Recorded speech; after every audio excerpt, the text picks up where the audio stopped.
ஞானேஸ்வரியில் அத்தியாயம் 18 ஸ்லோகம் 55 இரண்டாவது நாள் தொடர்ச்சி.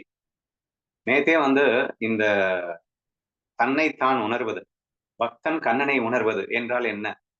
அப்போ இந்த ரெண்டு வேற வேறையே கிடையாது அப்படிங்கறதுதான் ஞானம். ஆனா வேற வேறையா இல்லாம இருக்கிறவன் எப்படி உணர்றான் பின்ன அப்படிங்கிற அந்த கேள்விக்கு நேத்தே என்ன எக்ஸாம்பிள் ஆரம்பிச்சாரு? ஒரு கண்ணாடி, இன்னொரு கண்ணாடி, அதாவது ஒரு கண்ணாடிக்கு முன்னாடி இன்னொரு கண்ணாடியை நிப்பாட்டி வச்சுட்டு ஒரு கண்ணாடியும் இன்னொரு கண்ணாடியும் பாத்துக்கிச்சுன்னா எப்படி இருக்குமோ அப்படி இருக்கும்டா அப்படிங்கிற மாதிரி ஒரு எக்ஸாம்பிள கொடுத்திருந்தாங்க. அதை நம்ம எக்ஸ்பிளைன் பண்ணியிருந்தோம். சோ அதனுடைய தொடர்ச்சியாக இன்னொன்னு கல்பனைன்னு சொல்லி எனக்கு, அதாவது கண்ணாடிக்கு முன்னாடி நீ பார்த்துட்ட, உன் முகத்தை நீ நல்லா பார்த்ததுக்கு அப்புறம் கண்ணாடி எடுத்தாச்சு. எடுத்ததுக்கு அப்புறமும் கூட உன்னால் உன்னை அனுபவிக்க முடியும் அல்லவா? ஹவுனா உன்னுடைய கல்பனையால் அனுபவிக்க முடியும் அல்லவா? அப்படிங்கிற ஒரு எக்ஸாம்பிள கொடுத்திருந்தாங்க. இனி இது கண்டினியூஷன், ரொம்ப எக்ஸாம்பிள்ஸ் ரொம்ப டீடைலா எக்ஸ்பிளைன் பண்றாங்க, படிக்கிறேன். தூக்கத்தினின்று விழித்துக் கொண்டவனுக்கு ஸ்வப்னம் இல்லாமல் போய் வேறொன்றின் சேர்க்கையற்ற தன்னுடைய தனித்த இருப்பை அவன் அனுபவித்துக் கொள்வது போலே. So this is the way. So ஞானமா, நீங்க ஞானமா இருக்கீங்களா இல்லையா என்பதை கூட நீங்க யார்ஸ்டிக்கா வச்சு என்ஷூர் பண்ணிக்கோங்க. சரியா? என்ன சொல்லியிருக்காரு? இப்ப நீங்க தூக்கத்தினின்று விழித்தவுடன், தூக்கத்துல இருக்கிற வரைக்கும் அங்க நடக்கின்ற எல்லா நிகழ்வையும் உண்மையாக நினைத்துக் கொண்டு, அங்க ஒரு பல பேர் உன்னை விரட்டிட்டு வர்ற மாதிரி நினைச்சுக்கோ. அப்ப நம்ம ஓடுறோம், கத்துறோம், கதறோம். இவைகள் எல்லாம் இருந்தது. எல்லாம் இருந்துட்டு போட்டும். கடைசியில நீ விழிச்சதுக்கு அப்புறமா என்ன ஆகும் அப்படின்னா, அவைகள் அத்தனையும் நான் அல்லன்னு தூக்கிடுவ. கனவில் துரத்தியவனும் நீ அல்ல, ஓடியவனும் நீ அல்ல, இவைகள் எல்லாம் வெறும் மாயைன்னு தூக்கிடுவ. அது எல்லாத்தையும் தூக்கிட்டு தனித்து நிற்கின்ற அதுவே நான் உணர்வு. திஸ் இஸ் தி வே நம்ம எவ்ரி டே நம்ம கனவுல நம்ம எக்ஸ்பீரியன்ஸ் ஆகுறோம் அப்படிங்கிறது எல்லாருக்கும் ஆன எக்ஸ்பீரியன்ஸ் தானே இது.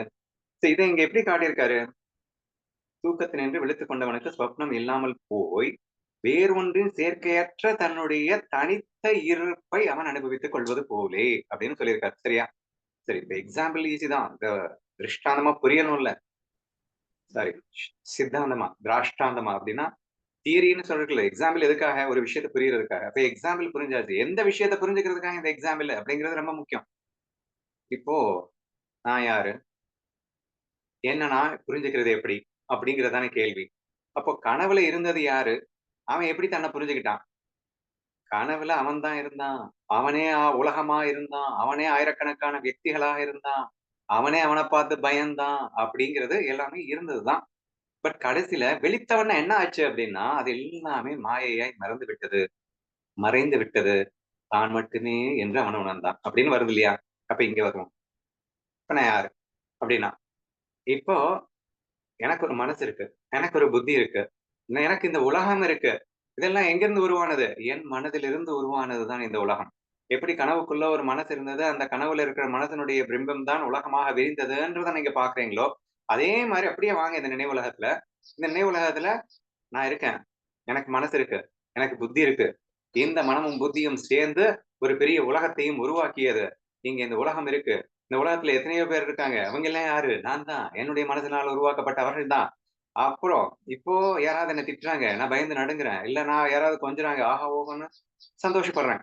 இப்படி எல்லாமே நடந்து கொண்டிருக்கிறது ஐயா. இதில் என்னை நான் உணர்வதுன்னா என்னப்பா அப்படின்னு கேட்டா, இந்த மனசு, புத்தி இவைகளினால் ஏற்பட்ட, எப்படி அந்த கனவை முழுவதும் துரத்திவிட்டு தான் யார் என்று தனித்து அவன் உணர்ந்து கொண்டானோ, அப்படி இந்த உன் மனம், புத்தி இவைகளால் உருவாக்கப்பட்ட இந்த உலகம், இங்கே காணுகின்ற அத்தனை இவைகளெல்லாம் மாய தோற்றங்களே என்று அப்படியே துண்ட ஒதுக்கிட்டு, தனித்தவனான இங்கே நான் நானாக இருக்கின்றேன் என்று உணர்கின்றாய் அல்லவா? திஸ் இஸ் தி வே நீ உன்னை உணர்வதுன்னு அர்த்தம். என்ன அழகா புரிய வைக்கிறார் பாருங்களேன். சோ உன்னை நீ உணர்வது என்றால் என்ன? இந்த உலகத்தை நீ மாயை என்று முழுமையாக அதை ஒதுக்கு. அந்த மாயைக்கு காரணமான இந்த உடல், மனம், புத்தியையும் ஒதுக்கு. அதுக்கப்புறம் மிச்சம் இருக்கிறது நீ தாண்டா, அது தாண்டா நீ அப்படின்னு இந்த எக்ஸாம்பிள் வாயிலாக சொல்லி இருக்கின்றார். அடுத்து பார்க்கலாம். தனித்த இருப்பை அவன் அனுபவித்துக் கொள்வது போல ஆத்மஸ்வரூப ஐக்கிய அனுபவம் இருக்கும். சோ நான் ஆத்மாவை பாக்குறது அப்படிங்கிறது எப்படி இருக்கும்னா இப்படித்தான் இருக்கும் இல்லையா? சரி, பிரம்மஸ்வரூபத்தை அனுபவிக்க முடியும் என்று ஒருவன் சந்தேகப்பட்டால், இப்ப கூட இவ்வளவு சொன்னதுக்கு அப்புறம் அவனுக்கு மண்டையில ஏறலையாடா, என்னால முடியாது அப்படின்னு அவனுக்கு சந்தேகம் வருதா? நான் இப்படி சொல்றேன், இது புரியுதான்னு பாரு அப்படின்னு. சப்தத்தை சப்தத்தாலே சொல்வது போலே. அழகான எக்ஸாம்பிள். சப்தத்தை சப்தத்தை கொண்டே உச்சரிக்கப்படுவது போலே இந்த ஐக்கிய அனுபவம் இருக்கின்றது என்று நான் சமாதானம் சொல்லுவேன். சப்தம் அப்படின்னு இப்ப நான் சொன்னேன். சரியா? இந்த சப்தத்தை எதை வச்சு சொன்னோம்? சப்தத்தை வச்சுதான் சொன்னோம். அப்ப நீங்க என்ன கேக்குறீங்க? என்னை நான் உணர்வது எப்படி?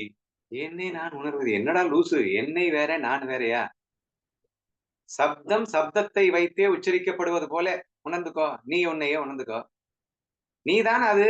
அப்ப சப்தத்தை எப்படி உணர்றது? சப்தத்தை வச்சுதான் உணரணும். வேற எப்படி உணர்றது? சப்தத்தை சப்தத்தை வச்சு உணர்ற மாதிரி உன்னை நீதாண்டா உணரணும். வேற எப்படிடா உணர்வ? சொல்ற சூட்சுமம் புரியுதா? புரிஞ்சிருக்கான்னு தெரியல. ஆக்சுவலா நான் என்ன சொல்ல வரேன்னா, சப்தம் அப்படிங்கிறத உணர்றதுக்கு சப்தத்தை தான் யூஸ் பண்ண வேண்டியது இருக்கு இல்லையா? இப்போ மூன்றாவதாக இன்னொரு வஸ்துவை கொண்டு வந்து இதை உணர முடியாது என்பதற்காகத்தான் இதை சொல்லிக் கொண்டிருக்கின்றார். அப்ப என்னை நான் உணர்வதற்கு இன்னொன்னு வஸ்துவ கொண்டு வர முடியாதுங்க. இன்ஃபாக்ட் இப்போ பஞ்சதசின்னு ஒரு புஸ்தகம், அதுல ஃபுல்லா இந்த எக்ஸ்பிளனேஷன் தான். அதாவது சப்ஜெக்ட், ஆப்ஜெக்ட் அப்படின்னு 2 இருக்கு. பார்ப்பவன் பார்க்கப்படும் பொருள், அறிபவன் அறியப்படும் பொருள் அப்படின்னு இருக்கா. இங்க வந்து இப்ப என்னை நான் அறிவது தானே வந்திருக்கோம். So therefore take this line. அறிபவன் அறியப்படும் பொருள்னு 2 இருக்கு. அறிபவனை நான் எப்படி அறிவேன்?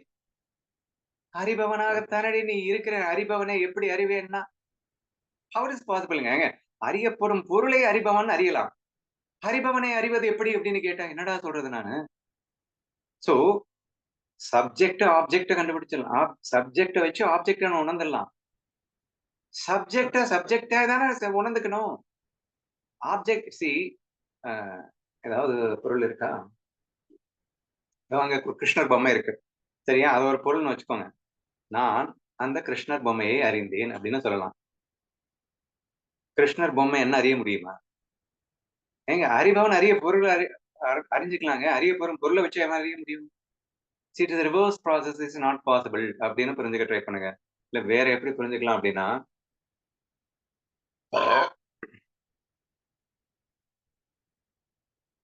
அறிபவனாக நான் இருக்கின்றேன். அனைத்தையும் அறிபவனாக நான் இருக்கும்போது, இந்த அறிபவனை எதை வைத்து அறிவது அப்படின்னு கேட்கிறது, சூரிய பிரகாசத்தை அடுத்த எக்ஸாம்பிள் அவரே சொல்றாருன்னு நினைக்கிறேன். சூரிய பிரகாசத்தை நான் பேட்டரி வச்சு பார்க்கணும் அப்படின்னு நினைச்சா எப்படி அப்படின்ற கேட்கிற மாதிரி இருக்கு. சரி, அது சுயம் பிரகாசம்டா. அது சுயமாகவே அது ஒளிந்து கொண்டுதான் இருக்கிறது. அந்த சூரியனை எப்படி உணர்வதுன்னு கேட்டா என்னத்த சொல்றது நானு? அதுதான் பிரகாசமா இருக்குல்ல. அதை பார்த்து அப்படியே தெரிஞ்சுக்க வேண்டியதுதானே என்றுதான் புரிந்து கொள்ள வேண்டும். ஆஹ் இன்னொரு எக்ஸாம்பிள் என்ன பார்த்தோம் அப்படின்னா, நீங்க சொல்றது எப்படி இருக்கு அப்படிங்கிறத ஒரு ஜோக்கா இன்னைக்கு இந்த பஞ்சதத்துல ஒரு சூப்பர்பான எக்ஸாம்பிள். ஒருத்தன் வந்து பேசுறானா, ஒருத்தன் வந்து உங்ககிட்ட சொல்றான். என்ன சொல்றான்னா, எனக்கு நாக்கு இல்ல, எனக்கு நாக்கு இல்ல, எனக்கு நாக்கு இல்ல, நான் என்ன பண்ணுவேன் அப்படின்னு உங்ககிட்ட சொன்னா நீ என்ன சொல்லுவ? நல்லா புரியுதா உங்களுக்கு? ஐயோ பாவம்னு நீ சொல்லுவ. லூசு பயலே, உனக்கு நாக்கு இருக்க போய் தான்டா நாக்கு இல்ல நாக்கு இல்லன்னு நீ பேசிட்டு இருக்க. நாக்கு உனக்கு இருக்குடான்னு தானே சொல்லுவ. அப்படித்தான் நம்ம பண்ணிட்டு இருக்கோமா? என்னை நான் அறிவது எப்படி? என்னை நான் அறிவது எப்படி அப்படின்னா, நீ உன்னை அறிஞ்சுக்கிட்டு தானே இருக்க. அப்புறம் எப்படி உன்னை போய் அறிகிறது? சோ நாக்கை வைத்துக் கொண்டு பேசிக்கொண்டே அவன் நாக்கில்லை என்று சொன்னால் எப்படியோ, அப்படித்தான் என்னை நான் தேடுவது இருக்கிறது அப்படிங்கிற மாதிரி அதுல வந்தது. கிட்டத்தட்ட அதுதான் இங்க சொல்லிட்டு இருக்காரு. யூ கெனாட், அதாவது இன்னொன்ன வச்சு இதை அறிஞ்சுக்க முடியாது. அறிபவனாக நீ இருக்கும்போது, அதுவாகவே நீ இருக்கும்போது அதை அறிவது எப்படி அப்படிங்கிறத எப்படி சொல்ல முடியும் அப்படிங்கிறத இங்க சொல்லியிருக்காரு. சோ சப்தத்தை சப்தம் அப்படின்னு சப்தத்தை கொண்டே உச்சரிப்பது போலே உன்னை நீயே தான் உணர்ந்து கொள்ள வேண்டும் அப்படிங்கிற பாயிண்ட். அடுத்து என்ன சொல்றாருன்னு பார்க்கலாம். இவ்வளவு சொல்லி மண்டைக்கு ஏறல அப்படின்னோடனே ரொம்ப ஜோக்கா 2 3 விஷயம் பேசுறாரு. புரியுதான்னு பாருங்க. இன்னமும் சந்தேகம் தீராதிருந்தால் அவன் இருக்கும் ஊரில் சூரியனுடைய வெளிச்சத்தை தீபத்தை ஏற்றி வைத்துக் கொண்டு பார்ப்பது வாடிக்கையோ என்னமோ. புரிஞ்சுச்சா? அவன் இருக்கும் ஊரில் சூரியனுடைய வெளிச்சத்தை, சூரிய வெளிச்சத்தை இருக்கா இல்லையான்னு தேடுறதுக்கு தீப வெளிச்சத்தை வச்சு தேடினா எப்படி இருக்குமோ அப்படி இருக்குடா. அப்படின்னா உன்னை இன்னொன்றை கொண்டு தேடுவது என்பது எப்படி முடியும்? உன்னை தேடுவதற்கு இன்னொன்று அவசியமா? சூரிய பிரகாசத்தை தன் பிரகாசத்தாலே அது உணர முடியாதா? சூரிய பிரகாசத்தை புரிந்து கொள்வதற்கு வேறொரு பிரகாசம் உனக்கு அவசியமா என்ற இந்த விஷயத்தை என்ன அழகா இந்த எக்ஸாம்பிள்ஸ்ல கோடிட்டு காட்டுறாருன்னு கவனிச்சு கேளுங்க. சோ தீபத்தை ஏற்றி வைத்துக் கொண்டு பார்ப்பது வாடிக்கையோ என்னமோ, அல்லது இன்னொரு எக்ஸாம்பிள் சொல்றாரு, ஆகாசம் குடியிருப்பதற்கு ஒரு மண்டபம் கட்டி வைப்பதுண்டோ என்னமோ. ஆகாயத்துல தாங்க எல்லாம் இருக்கு. ஆகாயத்துலதான் எல்லாமே இருக்க முடியும். அதுதான் எல்லாத்துக்குமே பேஸ். ஆகாயத்துக்கு நான் ஒரு மண்டபத்தை கட்டி வைக்கிறேன் அப்படின்னு சொன்னா என்ன அர்த்தம்? அனைத்துக்கும் பேஸாக இருக்கின்ற ஆகாயத்தை நீ வந்து மண்டபத்துல கட்டி வைக்க முடியாது. It's impossible. நீயாகவே இருந்து கொண்டு உன்னை நீ தேடிட்டு இருக்க அப்படிங்கிறது எப்படிடா நடக்கும்? என்ன நான் தேடுறேன் அப்படின்னு சொல்றியே என்று அந்த ஐக்கியம் ஆத்மா அனுபவம் என்பது எப்படி இருக்கும் அப்படிங்கிற கேசஸ்ல எந்த அழகா இந்த எக்ஸாம்பிள்ஸோட புரிஞ்சுக்க ட்ரை பண்ணுங்க. அடுத்து இவ்வளவும் சொல்லி முடிச்சிட்டாரு.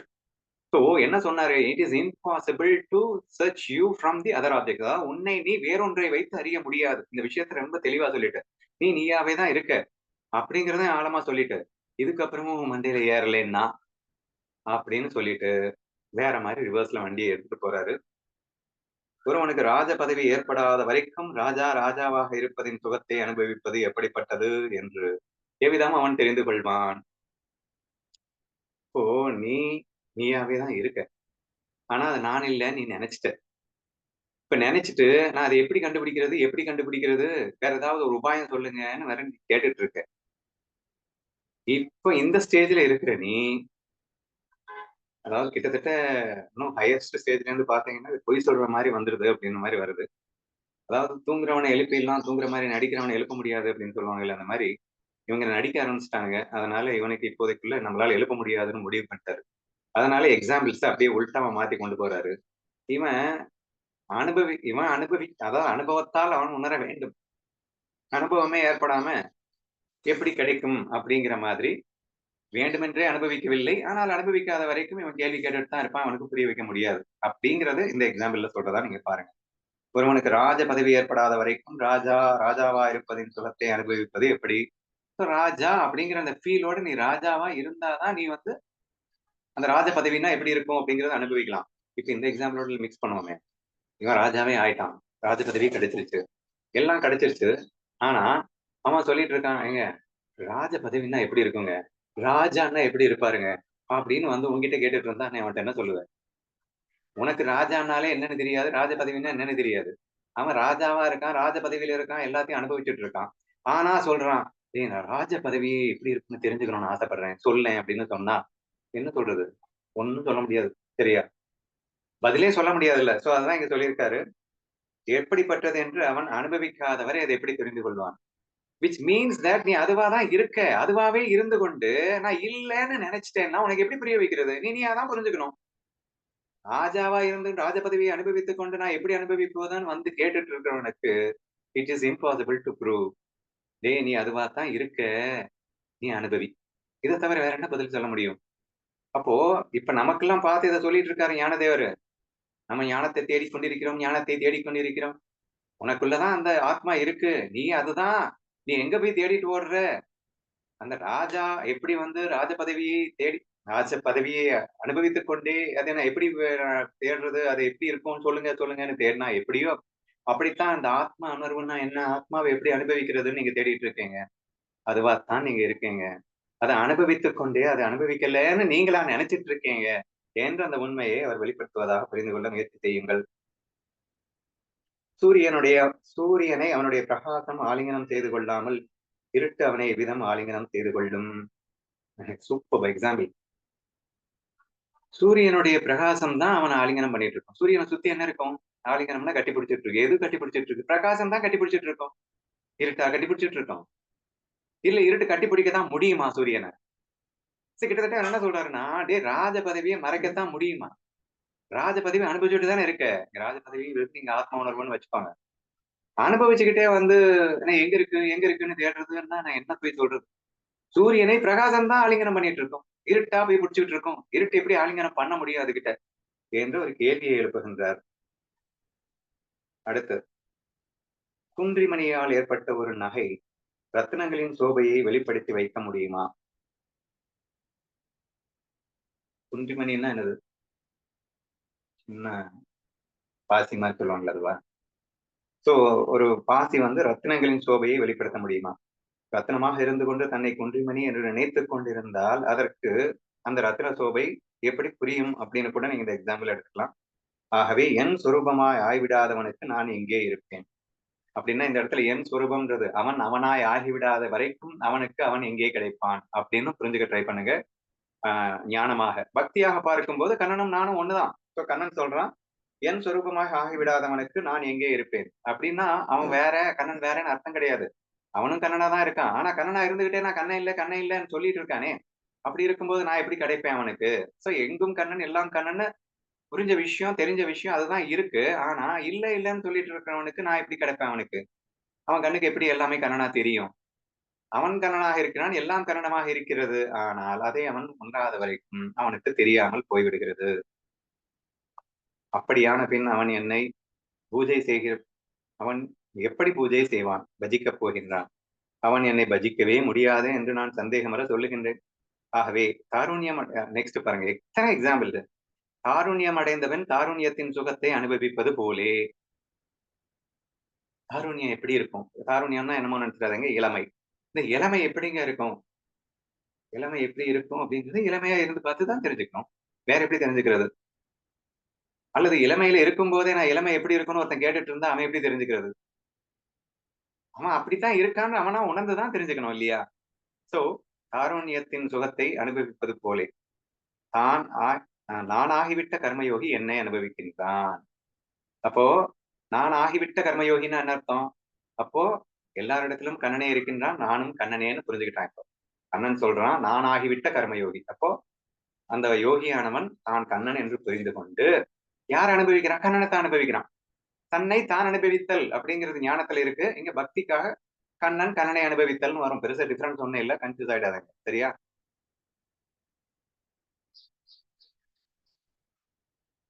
அலைகள் தங்கள் சர்வாங்கத்தாலும் ஜலத்தை ஆலிங்கனம் செய்து கொண்டிருப்பது போலே சூரிய பிம்பத்தின் சர்வாங்கத்தின் மேலும் காந்தி என்பது விழுந்து விளையாடி கொண்டிருப்பது போலே. சேம் எக்ஸாம்பிள் ரிப்பீட் ஆகுது. சூரியன் எக்ஸாம்பிள் ஏற்கனவே சொல்லியிருந்தாரு. சூரிய பிரகாசம் அதை சுற்றி எப்போதும் இருப்பது போலே. இன்னொன்னு கடல் அலை. அலை சுற்றி என்ன இருக்கும்? தண்ணி தான் இருக்கும். தன்னை ஆலிங்கனம் செய்து கொண்டிருக்கும்.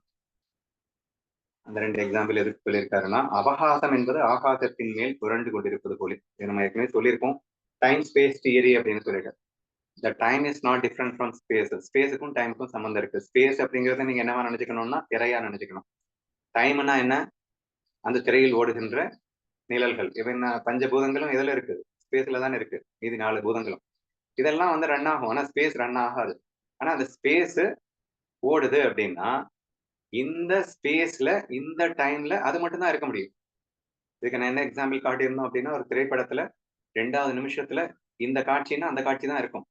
அந்த ஸ்பேஸ்ல இந்த டைம்ல இதுதான் இருக்கும். திருப்பி 4வது நிமிஷத்துல அந்த ஸ்பேஸ்ல அந்த டைம்ல அதுதான் இருக்கும். It cannot be changed. அப்ப ஸ்பேஸ் டைம் வந்து பிரிக்க முடியாது என்று நாம் சொல்லியிருக்கின்றோம். சோ அதை தான் இங்க காட்டியிருக்காரு. இதை எதுக்காக சொல்றாருன்னா இங்க கண்ணன் பக்தன் ரெண்டு வேற வேற இல்ல. இது பிரிக்கவே முடியாது. ஆனாலும் இது எக்ஸாம்பிளுக்காக இந்த ஆகாசம் அவகாசம் பிரிக்க முடியாதது போலே சூரிய காந்தியையும் பிரிக்க முடியாதது போலே அலைகளையும் தண்ணீரையும் பிடிக்க முடியாதது போலே இங்கே என் பக்தனையும் என்னையும் பிரிக்க முடியாது அப்படிங்கிறதுக்காக இத்தனை எக்ஸாம்பிள். அவன் நானாகி போய் என்னை பஜித்தல் என்ற பிரகிருத்தான ஒரு கர்மத்தை அனுஷ்டிக்காமலே என்னை பஜித்துக் கொண்டிருப்பான். இது ரொம்ப ரொம்ப முக்கியம். எப்ப நான் வந்து கண்ணன் நான் புரிஞ்சுக்கிட்டேனோ அனைத்தும் கண்ணன்னு புரிஞ்சுக்கிட்டேனோ அப்பயே நான் அவனை பஜிக்கவே இல்லைன்னா அவனை வந்து பக்தி செய்யல, கண்ணா கண்ணான்னு புகழ் பாடல, ஆரத்தி எடுக்கல, எதுவுமே பண்ணல. ஆனா இப்பதான் நீ ரியல்லாவே என்ன பூஜை பண்றேங்கிறான் கண்ணன். பஜிக்காமலேயே என்னை பஜித்துக் கொண்டிருக்கின்றான். ஏன்னா உண்மையை உணர்ந்து விட்டான். இப்ப இவன் தப்பே பண்ண போறது இல்லை. யாரையும் விருப்புன்னு எதுவும் பண்ண போறது இல்லை, பொறாமை எதுவுமே வரப்போறது இல்லை. அப்ப ஆட்டோமேட்டிக்கா ஃபுல்லஸ்ட் ஃபீலோட இவன் இருந்தாலே அதுதான் பஜனை, அதுதான் பக்தி என்று கண்ணன் சொல்லுகின்றான்.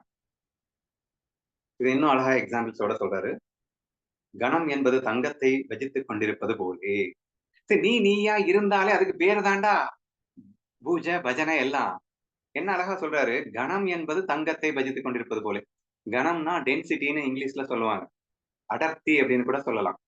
அப்ப தங்கம் வந்து மிகவும் அடர்த்தியான ஒரு பொருள். அப்ப அந்த அடர்த்தி அப்படிங்கிறதே அந்த தங்கத்துக்கு ஒரு பெரிய பூஜை தானே. அப்ப நீயா இருக்கிறதே கண்ணனுக்கு செய்கின்ற பூஜை தானே. நீ உன்னை கண்ணன் என்று உணர்வதே அந்த கண்ணனுக்கு செய்கின்ற பூஜை தானே என்று அவர் சொல்ல வருகிறார். சந்தனத்தை வாசனை இயற்கையாகவே பூஜித்துக் கொண்டிருப்பது போலே. என்ன அழகான எக்ஸாம்பிள். சந்தனத்துக்கு வாசனை அப்படிங்கிறது ஒண்ணு ஆட்டோமேட்டிக்கா இயல்பா இருக்கு. அந்த இயல்பு தான் அங்க அதுக்கு பூஜையே. இன்னைக்கு சந்தனத்துக்கு எதுக்கு பெருமை? ஏன் பெருமை அப்படின்னா அந்த வாசனை. அந்த வாசனை அந்த சந்தனத்தை பூஜித்துக் கொண்டே இருக்கின்றது என்று சொல்லலாம் அல்லவா? அப்படின்னு அடுத்த எக்ஸாம்பிள காட்டுறாரு. சந்திரிகை ஒரு வேலையும் செய்யாமல் இயற்கையாகவே சந்திரனை பூஜித்துக் கொண்டிருப்பது போலே.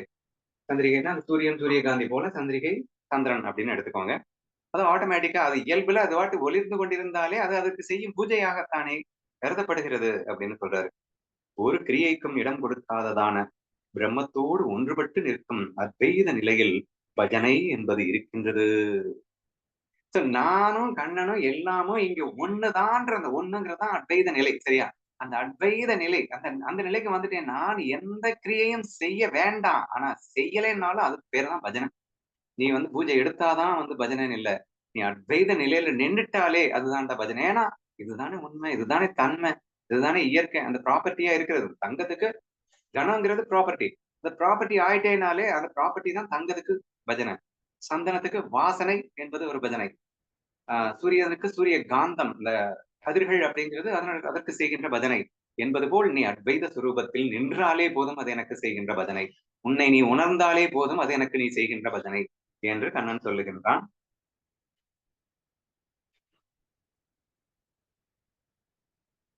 இவ்விஷயம் அனுபவித்து அறிந்து கொள்ளத்தக்கதே தவிர சொற்களால் கொண்டு அறிந்து கொள்ளத்தக்கதல்ல. அந்நிலையில் பூர்வ சம்ஸ்காரத்துக்கு வசப்பட்டவனாய் அவன் என்ன செல்வானோ அதனால் துதிக்கப்பட்டவனாய் நான் என்னை பாவித்துக் கொண்டு ஓ வென்றவனுக்கு பக்கத்தில் பதில் கொடுக்கின்றேன். சரி, இப்போ முழுமையான அத்வைத சித்தாந்தத்தை தான் இங்க பேசிட்டு இருக்காரு. இப்போ அவனும் நானும் ஒன்றாகிவிட்டோம். பக்தன் பகவான் ஒன்றாகிவிட்டான். அனைத்தும் கண்ணன் என்று வந்துவிட்டது. இங்க அத்வைத ஸ்திதி வந்துருச்சு.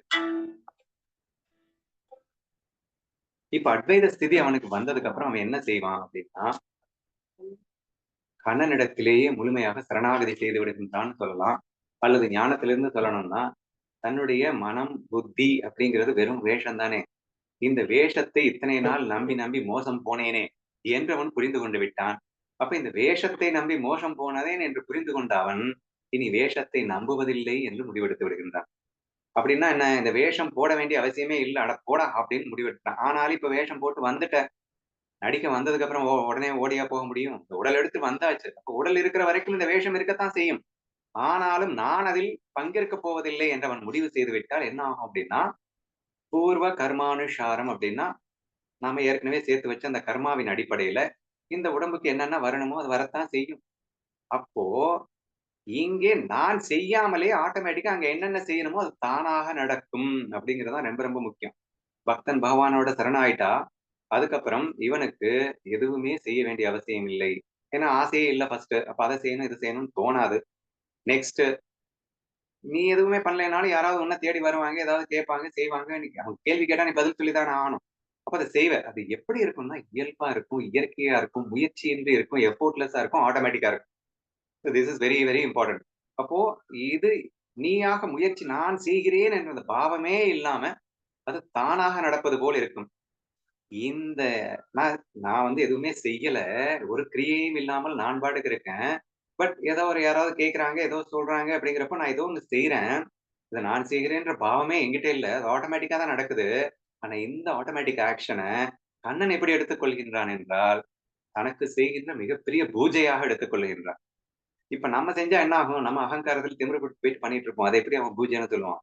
எப்ப நீ அகங்காரத்த விட்டுட்டு நீ உன்னுடைய நிலையில சும்மா இருந்தாலே போதும், உன்னை ஆட்டோமேட்டிக்காக நானே இயக்குவான். கண்ணன் தானே இயக்கப் போறான். அது அந்த செய்கையை நான் பூஜை என்று கருதுகிறேன். இப்ப படிக்கிறேன் புரியுதான்னு பாருங்க. அந்நிலையில் பூர்வ கர்மானுசாரத்துக்கு வசப்பட்டவனாய் அவன் என்ன சொல்வானோ அதனால் துதிக்கப்பட்டவனாய் பூர்வ கர்மானுசாரத்துக்கு வசப்பட்டவன் அவன் செய்யறது ஆக்ஷன்ல இப்ப வந்து சொல்றது அப்படிங்கிற ஒரு வார்த்தை சொல்லியிருக்காரு. இவன் எதையாவது பேசுவான். என்ன பேசுவான்? இவனே பேச மாட்டான். இவனுக்கு அந்த பூர்வ கர்மானுசாரம் அப்படின்னா ப்ரீவியஸ் கர்மா படி இவனுக்கு ஏதாவது பேச வேண்டியது வரும். யாராவது கேள்வி கேட்டா நான் பதில் சொல்லணும்னு சொன்னேன்ல. இப்படி அவன் பேசுவது எல்லாமே ஸ்துதி. ஸ்துதின்னா என்ன? இன்னைக்கு கவிஞர்கள் வந்து பகவான பார்த்து பயங்கரமா ஸ்துதி பாடல்கள் பாடுறாங்க. இவன் பேசினாலே கண்ணனுக்கு ஸ்துதியா தெரியுமா? இவன் என்ன பேசினாலும் எனக்கு ஸ்துதி மாறிடா அப்படின்னு கண்ணன் சொல்றான். அதனால் துதிக்கப்பட்டவனாய் நான் என்னை பாவித்துக் கொண்டு ஓவென்று அவனுக்கு பதில் கொடுக்கின்றேன். துதிக்கப்பட்டவனாய் பாவித்து அவனுக்கு பதிலும் கொடுக்கின்றேன் அப்படின்னு சொல்றான் கண்ணன். பேசுகிறவனை சந்தித்துக் கொள்ள வேண்டியதான அந்த நிலையில் அவன் கூப்பாடு போடுவது வார்த்தைகள் பேசுவதாகாமல் மௌனமே என்று சொல்லத்தக்கதாக இருந்து கொண்டு, இங்க ரொம்ப முக்கியம் என்னன்னா, கண்ணனும் இப்போ நானும் கண்ணனும் ஒண்ணுன்னு ஆயிடுச்சு. பரமாத்மா அப்படின்னு சொன்னது மெகா கான்ஷியஸ்ன்னு சொல்லியிருந்தேன். ஜீவாத்மா அப்படிங்கிறது இங்கேயும் அதுவும் கண்ணன் தான் சொல்லியிருந்தேன். இது 2ம் ஒண்ணு ஆயிடுச்சு இப்போ. இப்போ நான் கண்ணன்ட்ட பேசி தான் அந்த கண்ணனுக்கு தெரியணுமா? இல்ல அந்த கண்ணன் என்கிட்ட பேசணுமா? 2 தான் ஒண்ணு ஆயிடுச்சு. பேசுகிறவனை கேட்கிறோம் அப்படின்னா 2ம் ஒண்ணுன்னு ஆனதுக்கு அப்புறம் என்ன செய்யணும்? மௌனமா இருந்தா போதும். நான் மௌனமா இருந்தாலே கண்ணன் என்ன நினைக்கிறான்னு எனக்கு தெரியாதா? நான் மௌனமா இருந்தாலே நான் என்ன நினைக்கிறேன்றது கண்ணனுக்கு தெரியாதா? ஏனென்றால் நம்ம தான் 2 மெர்ஜ் ஆயிடுச்சே, ஒண்ணாயிடுச்சே. அப்ப பேச வேண்டிய அவசியம் இல்லை. கூப்பாடு போடுவது ஆகாமல் அப்படின்னு சொல்றாரு. பேச வேண்டியது இல்லாமல் அப்படின்னு எடுத்துக்கோங்க. மௌனமே என்று சொல்லத்தக்கதாக இருந்து கொண்டு ஆ சொல்லியிருக்காரு. பேசுறது என்றால் என்ன அர்த்தம்னா மௌனம். பேசுறது தான் மௌனமா? அல்லது மௌனம் தான் பேசுவதா? என்று சொல்லத்தக்கதாக இருந்து கொண்டு என்னுடைய உத்தமமான ஸ்தோத்திரமாகவே முடிகிறது. ஸ்தோத்திரம்னா கண்ணனை பார்த்து பஜனை பாடுறது. இவன் மௌனமா இருந்தாலே பஜனை பாடுற மாரி தானா? ஆகவே அவன் வார்த்தைகள் சொல்வதும் உடனே நான் அவனோடு சந்தித்தலும் ஏற்படும்போது அவன் மௌனம் களைவதில்லை. அதுவே என்னுடைய உத்தமமான ஸ்தோத்திரமும் ஆகிவிடுகிறது. சேம் திங் அத ரிப்பீட் பண்ணியிருக்காரு. அவன் மௌனமாக இருந்தாலே இது இறைவனுக்கு அவன் செய்கின்ற மிகப்பெரிய ஸ்தோத்திரமாக கண்ணன் பாவிக்கின்றான் அப்படின்னு சொல்லியிருக்காரு. ஸோ முழுக்க முழுக்க அந்த ஞானத்த எந்த அளவுக்கு விரிச்சு காட்டணுமோ அந்த அளவுக்கு இந்த இடத்துல விரிச்சு காட்டியிருக்காங்க. ஞான பக்தியின் பரிணாமம். ஈஸ்வர ஸ்வரூப ஞான பிராப்தி. ஸோ இந்த மாதிரி அவன் ஆயிட்டதுனால அவன் எப்படி முழுசா ஞானியாகவே மிளிர்கின்றான் என்பதை தொடர்ந்து வர்ணிக்கின்றார். நாளைக்கு பார்க்கலாம்.